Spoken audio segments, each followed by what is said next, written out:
At Arizona State University, we're bringing world-class education from our globally acclaimed faculty to you. Ranked #1 in innovation for 10 consecutive years and #2 among public universities for employability, ASU isn't just ahead of the curve, it's creating new paths to success. Earn your degree from the nation's most innovative university. Online, that's a degree better. Explore more than 300 undergraduate, graduate, and certificate programs at asuonline.asu.edu. What happens when you're a physician and you experience a childbirth-related injury? Are you treated any differently? You're going to hear about that today in this birth story episode with Gina.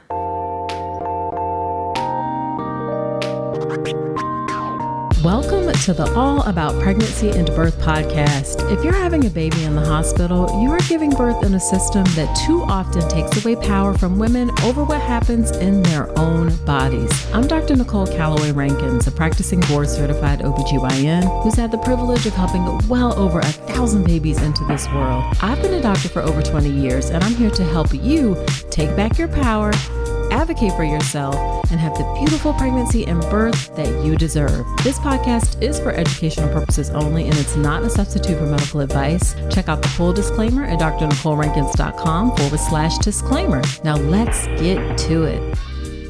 Hey there, before we dive into the episode, the Birth with Power Pathway launches in May. And if you're getting ready for your hospital birth, you don't want to miss it. It's the updated version of my online birth course designed to get you calm, confident, and empowered. Hop on my email list now at drnicolerankins.com/email to be the first to know when it's live. Hello there. Welcome to another episode of the podcast. This is episode number 285. Whether it is your first time listening or you have listened before, I am so glad you're spending some time with me today. In today's episode, we have Dr. Gina Yu. Gina is an ophthalmology resident, meaning she's a physician who is training to be an ophthalmologist. She had a birth complication that made her paralyzed in her right leg. It's a complication that can happen to anyone due to poor positioning and nerve compression. It was absolutely terrifying for her, as you might imagine, to wake up from the blur of her birth to find out that she can no longer walk.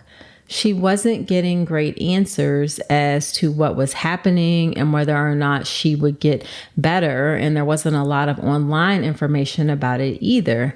She really wanted to share her story so that other women who experience this don't have to live silently in fear that they may never be able to stand or walk again.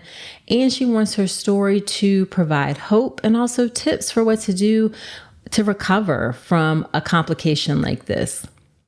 I really appreciate Gina coming on to share her story. I actually reached out to her to ask her to be a guest on the podcast because I read an article where she wrote about her story.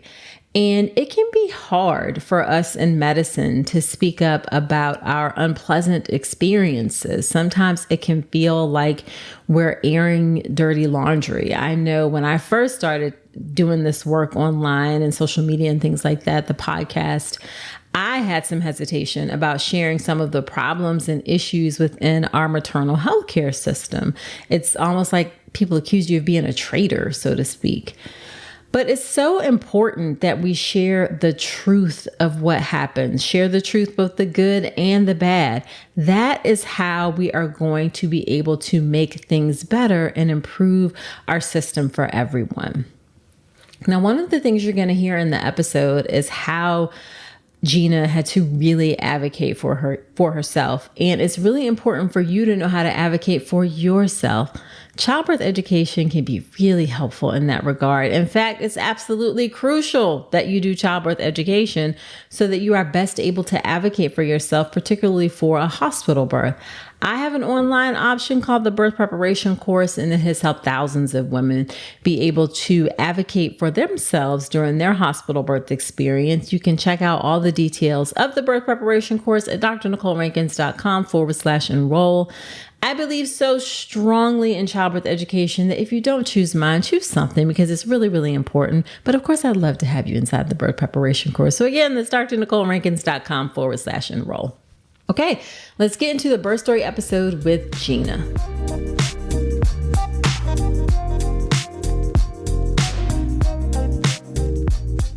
so much, Gina, for agreeing, and Dr. Yu, I should say, for agreeing to come on to the podcast. I am so excited to have you come share your story. Great. Thank you so much for having me. I mean, I think it's such a huge inspiration to have a podcast like this. So to be on it, it's really an honor. So thank you. Oh, thank you. Thank you. So why don't you start off a bit by telling us about yourself and your family? Yeah, absolutely. So I was born and raised in Michigan in a pretty small town called Saline. It's really close to Ann Arbor, where the University of Michigan is.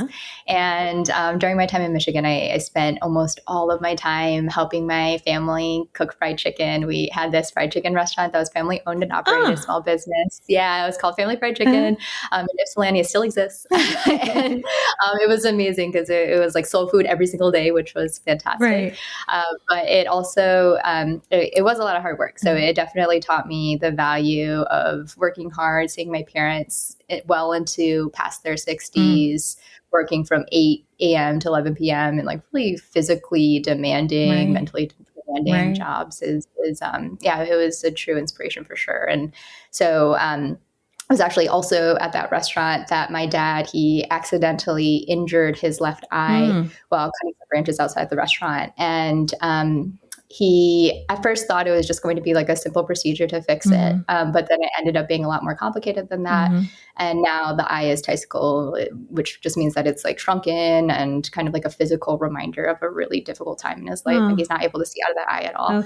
And so that really inspired me to want to go into medicine because I wanted to see if there's any way that I'd be able to help him or at least kind of figure out what happened.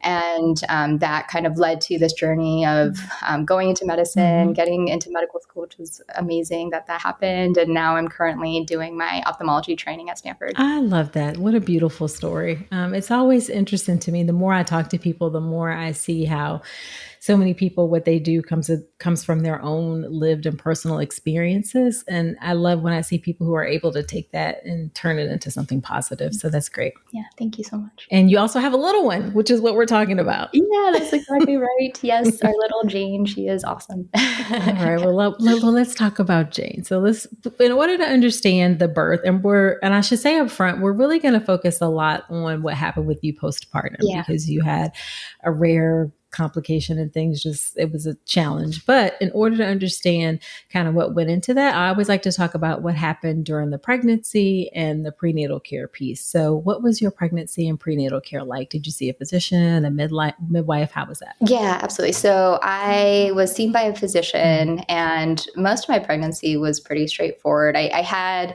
insulin resistance. And so I had to have a continuous glucose monitor and check my sugars. And then towards the end of the pregnancy, there were a couple episodes of some abnormal vaginal bleeding of unclear reasons. And so my OB was kind of telling me, like, I think you should maybe take it a little bit easier because I was also doing residency and residency already, as we know, can be kind of tough even when you aren't like 39 weeks pregnant. And so like working like the 80-hour weeks and we have call overnight and our call can be pretty busy because we have to cover 4 hospitals and we're driving all around, et cetera. And so I think all of that combined probably made for the pregnancy to be a little bit more difficult towards the end. And I do have to say my residency program was like absolutely incredible about the whole thing too, because towards the end, my OB was saying, like, I think you should really take it easier, like not bed rest, but at least like take it easier. And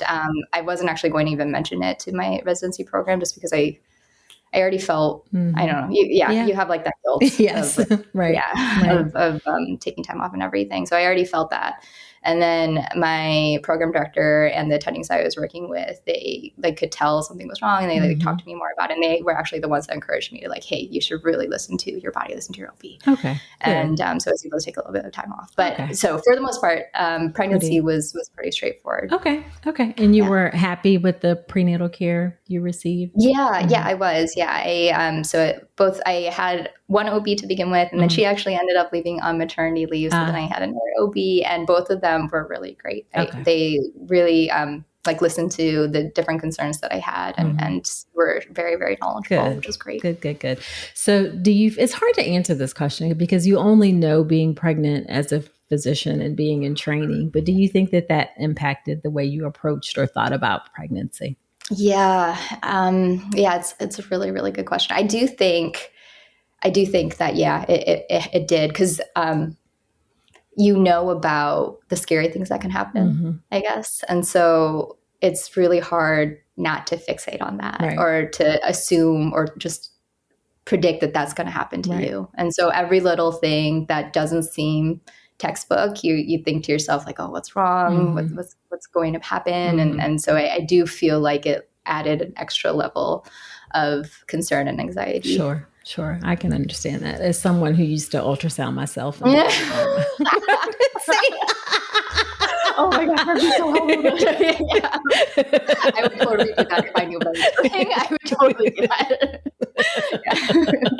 Oh goodness. So what did you do, if anything, to prepare for your birth? Yeah, so the hospital that I gave birth at had these courses that you could take ahead of time. And it was everything from like how to install a car seat afterwards to what your birth plan would be or what to watch out for, things to think about in preparation for delivery. So I was able to take those courses, which I felt was really useful, especially as a first time being pregnant, delivering, et cetera. I just wanted to be able to kind of get as much information as I could. So I ended up using those courses, which is great. Gotcha. And what were some things that you wanted for your birth? I think ultimately what I wanted was just to have a healthy baby and like as much of a healthy delivery as possible. And I wanted my husband, who is incredible and super supportive, I wanted him there. And my parents were also visiting, so they were able to come too. Just to have like as smooth of a process as possible with the people that I love. Gotcha. Was there anything that you were particularly afraid of about giving birth? I think so having gone through my OB rotation in med school, I have seen some pretty like very painful, obviously, births, but also the vaginal tears that happen afterwards or things like that. I was concerned about that.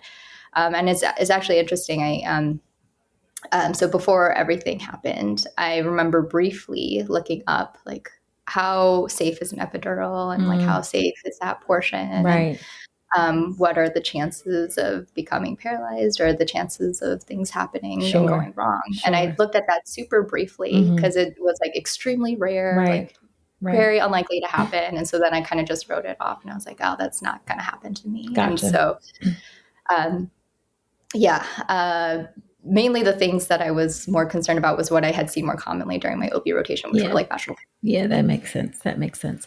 So then let's talk about what was your labor and your birth like? Yeah. So the labor and birth was surprisingly a lot more straightforward than I thought it was going to be. Okay. Like I thought it was going to be super duper painful and like horrible experience the entire time. But the labor part was difficult until I had the epidural. And then once the epidural kicked in, it was actually pretty smooth sailing. Like the actual delivery itself, I was in active labor for like 47 minutes and then our baby came out. And it was wait. Oh my Lord. Okay, wait, let's back up because it's your first baby. Were you induced or did you go into labor on your own? Yeah, sorry. I was induced. Okay. Yeah, I was induced. Okay. And so once I was induced, it was like very, very quick after that. Okay. Did you decide that you wanted to be induced? Yeah. So it was partly a decision with the OB. So the way that the hospital that I gave birth at works is that the OB that I was working with during my entire pregnancy was not the OB that actually delivered. It was whoever the OB was on call. Right. And so the OB that I worked with during the labor and delivery process, she had noticed that there were some variable decels on the fetal monitoring. And so she was saying like, I think we should induce. I think it'd be safer at this point to induce. So it was, Okay. And how far along were you in the pregnancy? Like how many weeks? Yeah, I was 40 weeks at that point too. So it was fine. Gotcha. So what was the induction process like for you? Yeah, it was painful. You're like, it was. Yeah. Like, I guess because everything that happened, these parts, I don't know if the complication that happened didn't end up happening, I think that these parts would have been more highlighted. Sure, but yeah, sure. the induction part was pretty painful. I do remember them having to like do inspection or like do examinations, and my husband was next to me, and he like was basically telling the nurse like maybe we should pause because I was like squeezing his hand because it was so painful and things like that. But the actual after they induced and they did the examination, they were saying like, oh wow, yeah, you seem ready to go. Pretty soon after that. Okay. Yeah. Okay. All right. So how was the epidural placement difficult or challenging or anything like that? I don't think it was. Okay. And that was a question that people had asked me afterwards. Like, do you feel like there was any sort of shooting pain or things like that? I do, like, once I had those questions, I remember thinking to myself, like,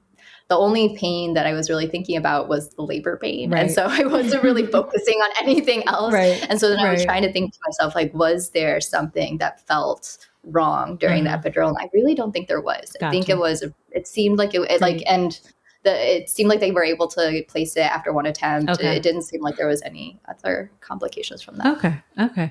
And then how long did you push for, you said? Yeah, 47 minutes. Okay. Yeah, I know. I was really lucky. It was really not that bad. Like, yeah, considering first birth and everything, like it really wasn't that bad. Okay. And then did they put her up on your chest? Did you have skin to skin and all of those nice things? Yeah, we did, which is really nice. Okay. Let's talk about something most pregnant women aren't getting enough of, omega-3 DHA. The recommendation is over 200 milligrams a day, but less than 5% of pregnant women in the U.S. meet that. That's one of the reasons I love Ritual's Essential Prenatal. It has 350 milligrams of vegan DHA, plus other key nutrients like methylated folate and choline to support baby's neural tube development. As an OBGYN, I appreciate that Ritual goes beyond the basics. The formula is science-backed, third-party tested for heavy metals and microbes, and every ingredient is traceable. And the delayed release design, it's gentle on the stomach, something that really matters, especially if there's trouble with nausea during pregnancy. You deserve to know exactly what you're putting into your body, especially when it comes to prenatal multivitamins. And with Ritual's dedication to traceable science and sourcing, you always will. See for yourself with 25% off your first month at ritual.com/Dr. Nicole. Start Ritual or add Essential Prenatal to your subscription today. That's ritual.com/Dr. Nicole for 25% off your first month. Then postpartum, walk me through what happened and when did you notice that something was not right? Yeah, so postpartum. So we had delivered our beautiful baby and she was great. And at that point, I was just like off of that high of having delivered and everything. And then a couple hours later, I could tell that the function was returning and like the feeling and sensation was returning on my left leg. And I was like, okay, great. But I could tell something was wrong in my right side because even though my left leg, it felt like things were kind of waking up and returning back to normal. My right side, nothing was really happening. And I remember like thinking internally, like just something doesn't feel right.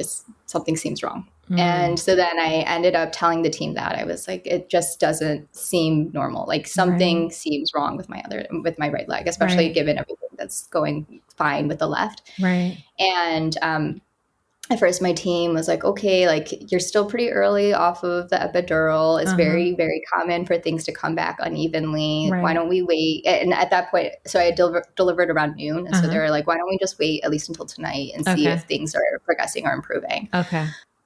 And it was interesting because they actually focused less on this, the leg being non-functional and more on my vitals because my vitals were kind of like they said that I was super tachycardic, my heart rate was going really, really fast, and my blood pressure was really, really low. So they were focused more on the vital side of things. And then they said like, oh, her mood seems different. And so all of that kind of led them to think that it was maybe something more systemic. And so they were focusing on that. But to me, the reason I feel like I was feeling that way, or like my mood was different and everything, was because I was just thinking and so worried about my leg. Right. And like I could tell, I knew something was wrong. I knew, even though the team had said like, oh, don't worry about it, I think you're going to be okay, everything's going to be fine. I just like, I had a feeling. Yeah, I just knew. Okay. So anyways, night comes. And still nothing is improving. My left leg at this point is like essentially almost back to normal. It's like returning function, and my right leg still nothing was happening. And so when you said you couldn't feel it or you couldn't move it, yeah, or it was, I mean, it was just like dead weight. Yeah, exactly. And nothing, like your toes, nothing. Yeah. And so I remember just thinking like I would do anything, like give anything just to have like my tiny little pinky toe give me some sort of response, and nothing was happening. And so I just knew something was wrong from that point. And so I that night I hadn't heard from my delivering OB yet, and so I was like asking the nurse, is she available so we can talk? Because I figured that if anyone might know what could have happened, it would be her, and at least we could kind of like talk it through, or like try to figure out next steps or something. Just like, I understand she might not know exactly what happened either, but at least like try to. She would be the best person, because she was there. And so at least try to figure something out. And so, anyways, I had asked my nurse. My nurse was saying, oh, she's busy, but she'll try to come by later tonight. I was like, fine, no problem. And then more hours came and then still hadn't come. So I asked my nurse again. She said, oh, she'll probably come tomorrow morning. Don't worry about it. Let's see if things will get better by tomorrow morning. Try to sleep it off. And I said, okay, sure. And yeah, I still remember that night having the most beautiful dream. It was such a wonderful dream. Sorry. No, take your time. I had this wonderful, wonderful dream that like everything that happened didn't actually happen. It wasn't real. And I was able to like confidently stand up and walk over to the bassinet for my baby and like hug her super close. And then my husband was hugging me. We're all so happy. And like, so at like this joyous time, we were super excited. And I remember having the beautiful dream. I'm like, oh, okay. So everything that had happened before wasn't real. This is real. Right. Yeah. And then I woke up and then I realized that wasn't the case. My leg still wasn't working. I wasn't functioning. And it was pretty difficult to have that realization. Sure. Yeah. But I mean, it seems like just obviously the listeners can't see us, but looking at you, that was very vivid. Like it seemed like it was very clear in your mind that's. Yeah, it was. It was just such a beautiful. I think that's what I had imagined. Sure. Right. Yeah, imagined everything was going to be like. But I mean, obviously, I understand these are things that are out of our control. Complications happen, etc. But I think that's what I had imagined. And so when I woke up and realized that wasn't the case, it was just difficult. But and had they tried to get you up to go to the bathroom? Because usually we try to get folks up to go. What happened? So when I tried to use the restroom, I couldn't stand or I couldn't walk at all on the leg. And so what they ended up using was this. It was like not necessarily a wheelchair, but like something where I could like put my knees on it and then they wheeled me to the restroom, or they would like wheel me to the baby or things like that. Yeah. So that was how I was able to go from point A to point B. Right. Yeah. Right. Yeah. And so that morning when I had woke up, I still hadn't spoken to the OB yet. And so then I had asked my nurse, like, do you think she'd be able to stop by just so we can talk a little bit about what might have happened? And then that's when the nurse was saying, oh, actually the OB had left for the night. She went back home. So you're going to speak with the next OB that's on call. And hearing that was really hard because I was like, oh man, I wanted to speak with the OB initially. Who was there, who might be able to answer some questions. And so eventually that OB did. She called me on the phone and so we tried to talk through it. And she was saying that she wasn't sure exactly what happened. It might have been due to positioning. Maybe I was just on my right side for too long, maybe a compression injury. And so she was saying usually these types of injuries, if they do happen, they're very, very rare, but they usually get better. Right. And then I was like, do you think it makes sense for me to like see a neurologist or see someone who might be able to kind of pinpoint exactly where the injury was so I could try to improve it. And then she was like, yeah, sure. So they ended up consulting a neurologist. And then they also said, maybe once the neurologist sees you, if there's still an indication for imaging or other studies, then we can go from there. And I said, sure, absolutely. That makes a lot of sense. Yeah. And then later that morning, I ended up seeing the anesthesiologist, not the one that provided the epidural, but another anesthesiologist. And they were saying that it was likely a peroneal nerve injury. At that time, they thought it was still a peroneal nerve injury, which it didn't end up being that, but they thought it was. Right. And so they were like, since it's a peripheral nerve injury, I don't think it's due to the epidural. Let's see what the neurologist said. And I was like, sure, makes sense. Okay. So then I see the neurologist, and the neurologist is like, this seems like it's due to the epidural. And so I was just like getting like all this mixed information. Right. Yeah. And he was like, I think it's going to get better. Like, this is probably going to get better in 2 weeks. You'll be fine. And I was like, really? Wow. I was pretty amazed by that prognosis because nothing had gotten better after a day or two already. And so I was like, 2 weeks? Okay. I mean, if it's going to be 2 weeks, that would be fantastic. That'd be great. And then he also was like, since it's due to the epidural, I mean, it's possible that imaging would be helpful. Okay. So we may consider getting an MRI, but it's not necessary. So it's kind of like, if you feel you would like an MRI, I think that that's totally reasonable. I was like, okay, sure. Right. So we get to later in that day, the other OB comes in, the one that wasn't during my delivery, but the next one on call. And then she kind of like runs through everything that's happened so far. And then she was like, I'll check in on you later in the day to just make sure things are still going okay. And I was like, sure. And so then she leaves. And then apparently, like, while I was taking kind of a nap, I was like a little half asleep. Yeah.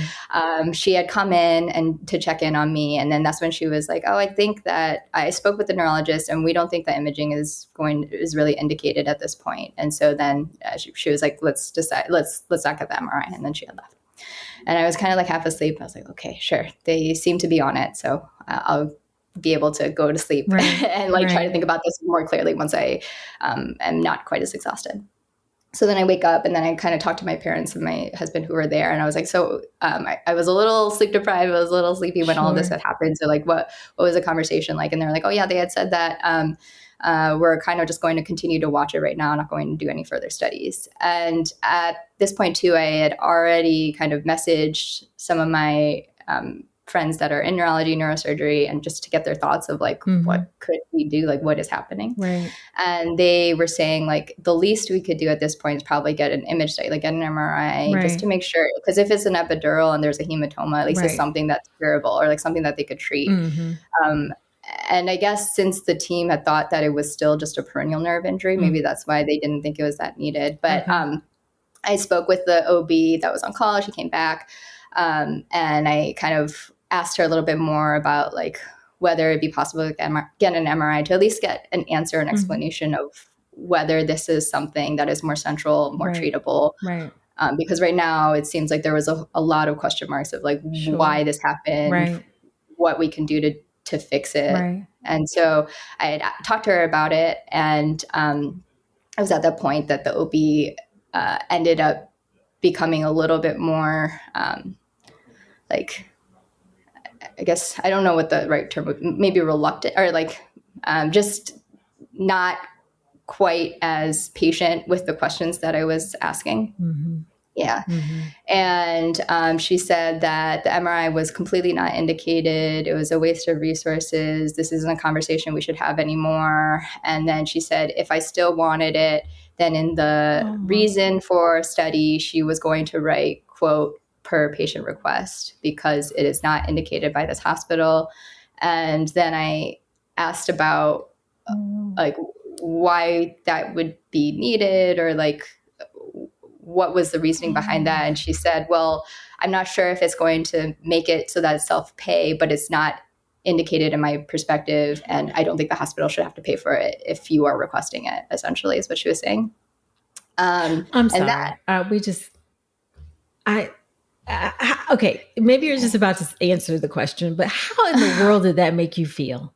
Like, oh man, sorry, just reliving this is kind of. I don't mean to. I mean, I'm just. No, not at all.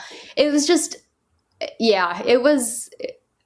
I guess it was surprising to have that type of reaction, and also it was really discouraging because at this point, I understand that everyone is confused about what happened and it's hard to have these types of difficult conversations, but I at least was hoping that my team would have my back or be able to ensure that I would be getting answers to questions that we all don't know the answers to right now, or at least try our best to do that. Right. Yeah. And I think it was at that moment that I realized, hey, like, I need to advocate for myself. Like, this is not something that is going to like come, like I am going to have to, for the sake of my health.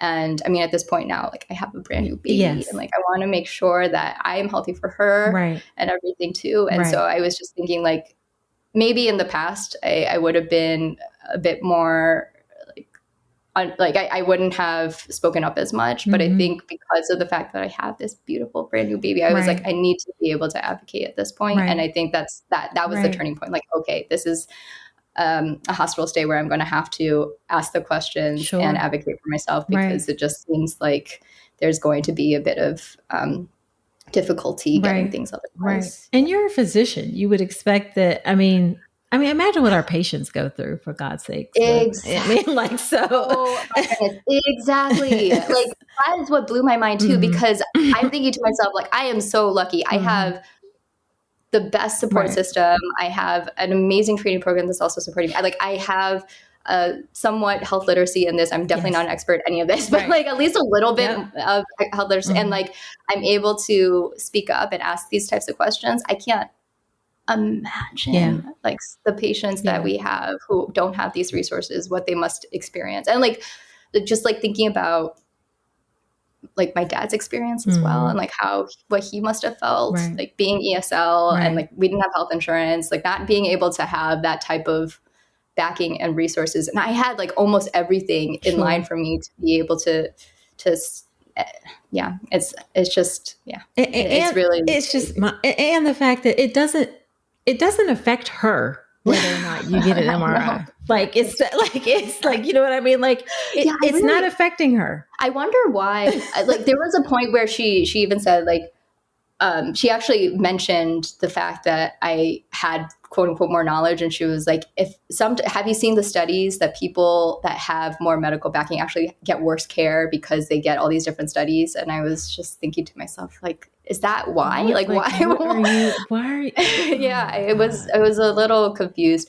And I mean, I feel bad. I'm sure she had her reasons. It's just the way that they were communicated was, maybe it was like partly my sleep deprived mind was like not understanding what was going on, but like just the way that it was communicated made it seem like they weren't on my team, which is what was really discouraging. I feel like you're being kind. I think we have a cultural problem in medicine where we don't know how to center the needs of the person in front of us. And we think we know better than they do. And we're not supporting them and helping them make the best choices for themselves. We're imposing what we think is best. And it's just, we have a cultural problem. It's bad in OB and, or it can be, it's not terrible everywhere. And I'm a little soapbox, but it's a problem. So, that's my two cents. Thank you for saying that. Then what happened? Did you end up getting the MRI? Like, so what happened from there? Yeah. So from there, I ended up seeing physical therapy, and the sessions were essentially like, you can't walk. You can't do anything. Like, so they were like, Like, so later on they gave me one of those braces for my foot, because I had just like, my foot was just not functioning. So it was a complete foot drop. And so they gave me one of those braces, and they gave me a walker to try to learn how to walk with everything that happened. And that was another thing too. Like, I remember thinking about like, how are we going to get home with this? Yes. Like, we live in a small 1-bedroom apartment. I live on the second floor. Like, we have an elevator. Great. That I'm so thankful for that. But like, I was just like, how are we going to fit this huge new wheelchair? And like, how am I going to be able to walk with a walker or a wheelchair through all the, like, to the bathroom or things like that? And I just remember thinking to myself, like, how is this going to all work out? And they were encouraging to like try to get me to be discharged. And so at first I was really worried and scared because I wasn't sure how we were going to be able to be discharged and comfortably be at home with everything that happened. And then speaking again about our patients, it just like reminds me of the times where when I was on my internal medicine rotation, there would be patients who were really scared and worried about going home. And we tried to provide them with resources to like go to rehab or things like that to be able to safely go home. But I just like, you don't really, I guess, fully understand that concern that a patient would have until you live it. Yeah. Right. And so I was just thinking to myself, like, wow, just remembering all those different times of patients that how scared they must have felt. But towards, so that last day that I would have been discharged anyways, if it had been a completely normal delivery, towards the end of it, we saw the physical therapist. They gave us the brace. I felt more comfortable about going home. And at that point, I just like didn't want to be at the hospital anymore because they gave me as many resources as I could have, which was great. And then we kind of just went home and hoped for the best. That's just hard that you just had to like kind of, you just go and you're like, okay, well, I hope things turn, and you have this new baby and, you know, your sleep, all of these things. So then what was it like when you were at home? Like the follow-up, was there follow-up? Or like, what were all of those things? Right. Oh, sorry. And I didn't answer your question about whether we got the MRI. Yes, so we didn't. Yeah. Okay. Yeah. So we didn't get the MRI. And so when I got home, and I actually had spoken to a nurse about this during my inpatient stay as well, I was thinking like I might end up going to a different hospital just to get connected and see if they think it's worth getting an MRI more urgently and stuff. And so that's what ended up happening. We ended up going to a different hospital. They got the MRI and I was connected with the neurologist. And it was then that they told me, actually, it wasn't a peroneal nerve damage. It wasn't that peripheral. It was actually sciatic. And so that's why I had like completely loss of function of that right leg, essentially. Right. Yeah. Right. How do they think it happened? Yeah, so it's still not 100% clear, to be honest. Like I met with the neurologist at this other hospital and she's fantastic. She was saying like she's more of an expert in peripheral nerve damage associated with birth complications. And she was saying that she's seen patients very similar to mine, very similar types of injuries. And it just happens during the delivery process, just the way that I was lying or just compression of the sciatic nerve had caused this.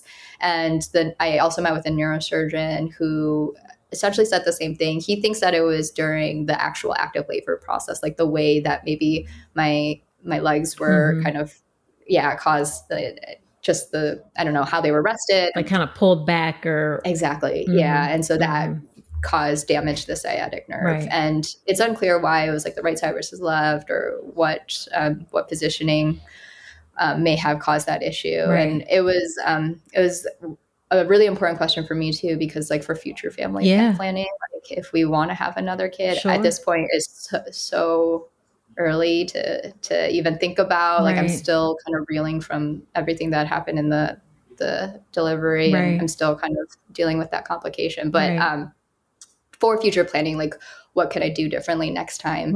And he essentially was saying, I know it's really hard, but like while you are giving labor, try to be really cognizant of your positioning or like ask the team to be cognizant of it, given everything that's happening. Because he had mentioned that once you have this much damage to the sciatic nerve, then it's never going to be 100% again. Like it's going to, so it's going to be a lot easier to injure it. And the neurologist that I saw, she did some EMG studies looking at the function of the nerve and like if it would ever return back to completely normal.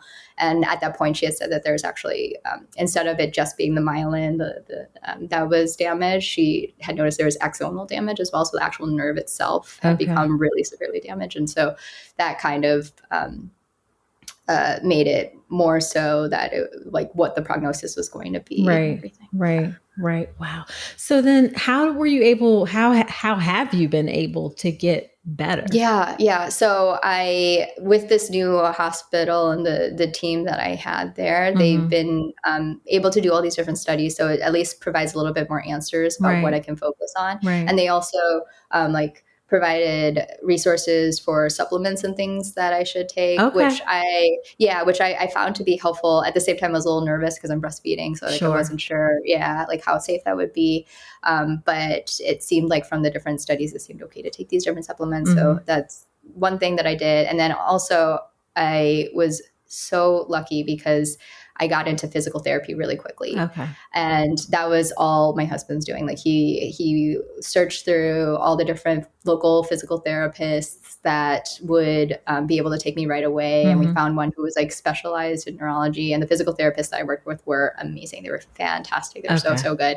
And so that also helped a lot for sure. And then like I mentioned before, but I have the best family, and like just having them here through all of this supporting was really, really great. Oh, definitely. Definitely. So what is your function like now? Yeah. So now it is a whole lot better. I'm able to walk, and I'm able to do it's almost like all activities that I had done before. Right. The first time I drove was really emotional for me because I remember when we had exited the hospital, I saw my car, which had gotten me like through med school, residence, like this car has been with me for a while. And I remember thinking to myself, like literally 48 hours ago, I was able to drive this car, and now here I am in a wheelchair. Will I ever drive this car again? And like, will I ever be independent again? It just like symbolized a lot to me being able to drive again. And so that was really, really a happy moment for me, being able to drive. And I spoke with my neurologist and neurosurgeon. They had cleared me now to be able to do surgeries as well, because cataracts.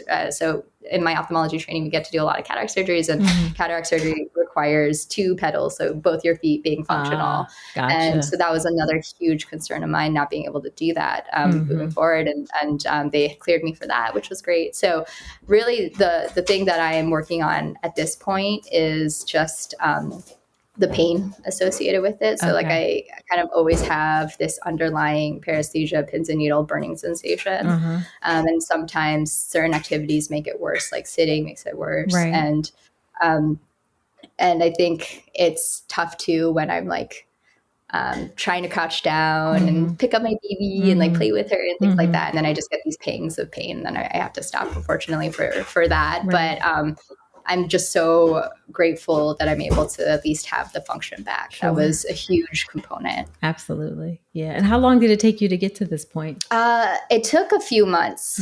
Yeah. So unfortunately, the 2-week timeline that the neurologist had initially said at the first hospital wasn't quite accurate. Yeah. It took a quite a long time. And right now, so now it's almost 6 months out, and I'm still, I'm doing so much better, like truly doing so much better, but still having the remnants of the pain and everything. And what time frame did you return to your residency? Yeah. So they let me take medical leave for like 3.5 months or so, which was huge. Like, oh my gosh, I am so eternally grateful for my residency to allow me to do that, because that was a big worry of mine as well. Like, what's going to happen? Will I be able to still finish my training and all of that, assuming I eventually hopefully do get better?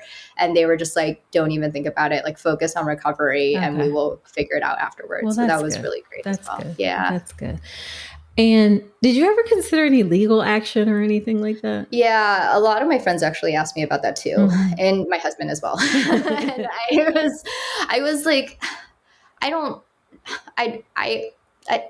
didn't like. I just at this point, I just want to move forward from it. Like, I just don't want to be tied down by this. And even though there are aspects that, like I was saying before, like the communication could have been better, and I did feel like there were points where maybe things could have been done differently. I think ultimately, I'm sure that they were trying their best. It's difficult. It's hard to talk about this type of stuff, especially since they didn't really know the answers. And so I'm sure it was probably really hard for them to try to answer questions answer questions that they didn't even really truly know the answer for. And so I'm sure that was really, really difficult for them too. And like, obviously things like this can happen, complications can happen, and it can be out of people's control.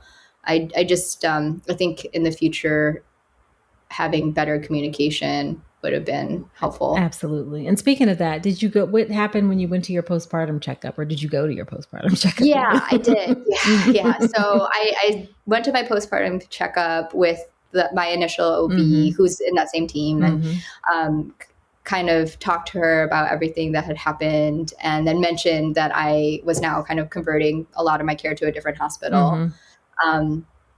And she was really empathetic about the whole situation for sure. Right. And I think that it was, I mean, it's tough for her too, because I'm sure like she didn't know what happened either. Right. And so it's like hard to have a good conversation about it. Also, I think like maybe in retrospect, what could have been done differently is like when things don't go as planned or complications may arise, et cetera, we all know, like within our training, that what you're supposed to do is you're supposed to talk to the patient as much as what you do know. Like answer as many questions as you can, right, or at least try to get to as many answers as you can so that we can move forward from it and learn from it and like be able to do things better, or at least to try to treat what had happened. And that kind of didn't feel like that took place sometimes during my care. And that was what was really disheartening for me. Sure. But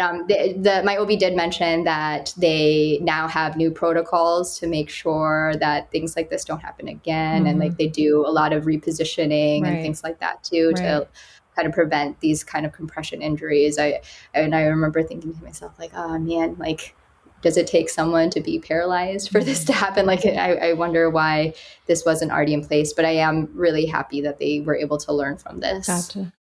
And we've talked a lot about how you have taken care of yourself physically. Yeah. How have you cared for yourself mentally? Oh, man. I don't want to project on you, but I think anybody could say that someone could experience birth trauma or feel like this was traumatic after this. So how have you taken care of yourself mentally? Yeah. That's such an important question, because that's kind of what I am dealing with now too, at this point, now that the function has gotten better. So I got in touch with an amazing therapist who kind of helped me come to terms with everything that happened. And I think it's really easy to go down a route now where I just assume that, like having health anxiety, just like assume that things are going to go wrong. Yeah. Like the rarest complication is going to now happen to me. Right. And I think it would have been very easy to go down that route, but the therapy that I had kind of helped prevent that. And it also, so on top of this complication, a whole bunch of other things happened to occur as well. My parents were visiting, and my dad had gotten into a car accident, and then our apartment, like the ceiling was leaking, and like there was just like so many other things Life that happened. Was just, and I was just hitting you left, right, and center. Exactly. Like, why not? Let's just add everything else. Right. And so I think what helped was realizing that even if these terrible things happened, I'm so lucky to have such an amazing support system that can help me get through it. Right. And I think putting things in perspective like that was super duper helpful, like realizing the things that I do have and how grateful I am for that. And then also I would, every day I would think to myself, what's one really positive thing I can do that will make me happy. And I look forward to that. Okay. Yeah, that was something that I did as well. And like, and just being so happy and grateful that I have a healthy daughter. Like that at the end of the day, that's like really the thing that mattered most to me. Sure. And so that was also a huge thing to keep in mind. Gotcha. So, well, 2 questions as we wrap up. How do you think your experience has shaped the way you care for patients? And then has it changed the way you think about the way we approach birth and postpartum care in the U.S.? Yeah, absolutely. I think for the first question, it absolutely has changed the way that I care for patients. Being able, you hope that you kind of understand what your patients are going through, but then actually being able to go through that and like experiencing firsthand the different barriers that exist just to get physical or like get the different resources that everyone's telling me that you need, or like that the patient needs. And I was really lucky to have the resources to be able to call the right people or things like that. I'm just imagining my patients who are not as technologically savvy or like don't have those resources to be able to call, or ESL patients that have language barriers, like all these different things that my patients have to go through in order to just be able to care for themselves has definitely put things in perspective for me. And I think also it's very easy to kind of forget the concerns of what a patient might have and maybe think about cost effectiveness or what other things that the OB may have been thinking about to decide the different medical decisions that they had made. And I really value, and I realize it's difficult, but it's just so important to have that patient-centered care and like really try to focus on that as much as possible. Yeah, definitely. And I think for your second question of what could be different in terms of prenatal, postnatal care, when I gave birth, when I delivered, I already felt very vulnerable. And like, I felt like, I mean, you're just so exhausted.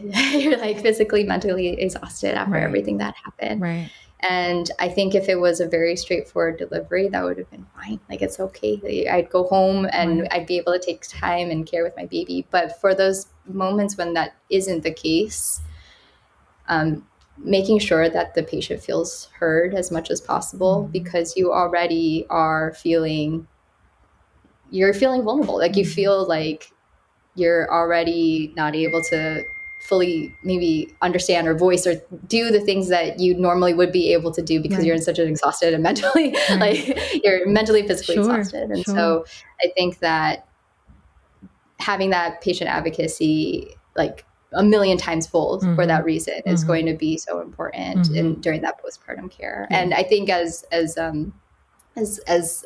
new mother too, like, you have a new perspective on things. Like I was saying before, like, I think before maybe I would have kind of just like allowed these things to pass over and like not ask the questions or not advocate for myself because I'd be like, yeah, it's fine. But now I have a baby to take care of as well. So it's really important to try to advocate as much as possible on her behalf. Yeah, definitely. And that is our final question. Then what would that be your favorite piece of advice? What is your favorite piece of advice that you want to share to someone who's getting ready to have a baby? Yeah. I think it is. I think it's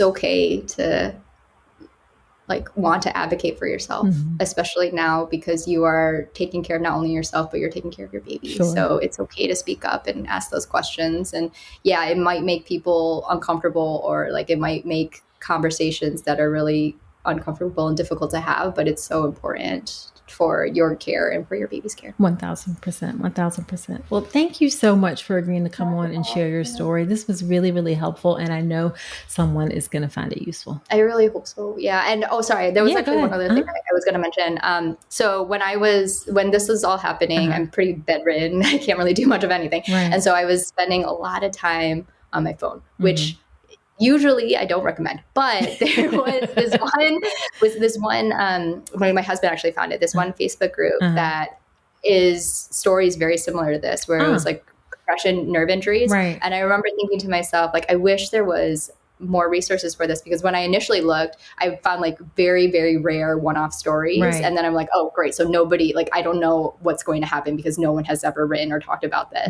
And then I found this support group, this Facebook group, and I saw that there was several women who had very similar experiences as mine. And I think that just being able to know that there are other people who had experiences like this and were able to get through it and able to be themselves again, I think was super duper helpful. And so if anyone were to have a similar injury as this, I do think like I'm more than happy to help share this group or whatever, just like being able to get that support group so that they'd be able to get those resources. Absolutely. And I guess, how can people connect with you, or if you want them to reach out to me and we can connect to you, or where can people connect with you? Yeah, absolutely. I have an X account, and I have Instagram and things like that too. And I'm happy to share them with you to put like on the poster, however would be helpful. Yeah, we can do it. We can put it in the show notes for the episode. Oh, awesome. Okay, well, perfect. Well, again, thank you so much. I'm so grateful that you came on. Oh, thank you for having me. This was really, really nice to be able to talk through this. So I really, really appreciate it. And I truly do hope that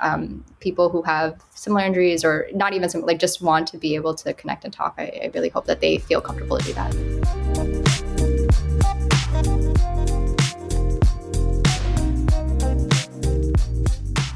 Wow, wasn't that a great episode? Super informative. I really appreciate Dr. Yu coming on to share her story.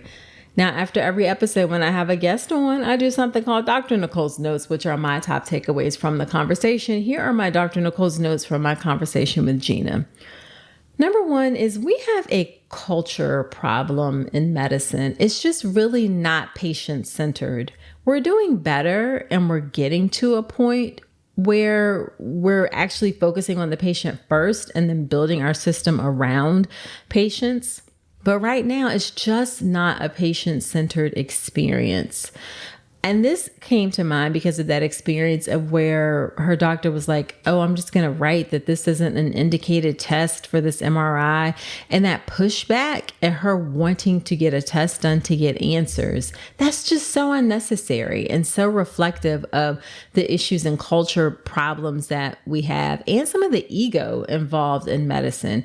Here she is having this really challenging and difficult situation occur.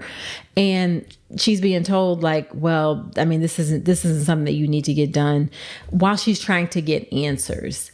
And we don't take a minute sometimes to step back and think and realize like nobody is going to make up or fake or exaggerate, like not being able to walk after having a baby. Like, why would you do that? Especially someone who's particularly high functioning before that. So we just have a culture problem in medicine that we really have to work on so that we are truly providing patient-centered care. Okay, next is you have to be ready to advocate for yourself, period, full stop. That is the reality of giving birth in our U.S. healthcare system. That is actually the reality of getting healthcare period in the U.S. healthcare system. I wish it was not that way, but it is, okay? And hopefully you won't need to have to advocate for yourself, like something won't come up, but you don't know ahead of time when you might or might not have to really advocate for what you need to get the care that you want, whether that is in your birth or otherwise. And so the best way to be ready for that in the context of birth, again, is to educate yourself. You have got to do childbirth education so you know what to expect in the system. And you can be ready to speak up if need be. And ideally, you have someone with you who can advocate for you as well. So being ready to advocate for yourself is not an option. It's not a luxury. It is something that you absolutely must do. Again, period, full stop. All right, next up is I love how Gina used gratitude to deal with challenging times. There is abundant evidence actually that gratitude is a really helpful strategy. It actually works to help you deal with stress, to help you deal with issues that are coming up in your life. So just take a minute and be thankful for something. Sometimes I've tried gratitude practices before, I'll be honest, and sometimes it can be like, wait, what am I grateful for today? You know, I'm grateful for the sun that's shining. It's like you're stretching for something because you want to find something that's like, you know, big and amazing.